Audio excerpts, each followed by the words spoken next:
La révision constitutionnelle arrive à l'Assemblée. Annoncée par François Hollande 3 jours après les attentats du 13 novembre, elle prévoit la constitutionnalisation de l'état d'urgence et l'extension de la déchéance de nationalité. Cette réforme n'en finit pas de diviser, à droite comme à gauche, où elle a provoqué la démission de la ministre de la Justice, Christiane Taubira.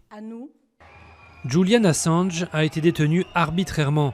C'est l'avis rendu aujourd'hui par un panel de l'ONU qui demande à la Suède et au Royaume-Uni de l'indemniser. Londres a dit rejeter catégoriquement cette décision. Le fondateur de Wikileaks vit reclus depuis plus de 5 ans dans l'ambassade de l'Équateur à Londres pour ne pas être extradé en Suède où il est accusé de viol. Le ton monte entre Hillary Clinton et Bernie Sanders. Les deux candidats à la primaire démocrate pour l'élection présidentielle américaine n'ont pas mâché leurs mots lors d'un débat télévisé dans le New Hampshire.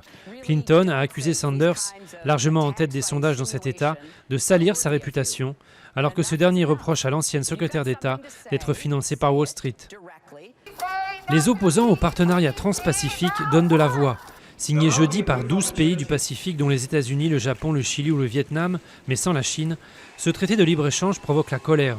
À Washington, en Nouvelle-Zélande ou au Pérou, ses détracteurs jugent qu'il va offrir des pouvoirs accrus aux multinationales, rendre plus difficile l'accès aux médicaments et surtout entraîner de nombreux licenciements. Le compositeur des tubes Boogie Wonderland ou Let's Groove est mort. Maurice White, l'un des fondateurs du groupe Earth, Wind & Fire, est décédé à Los Angeles à 74 ans.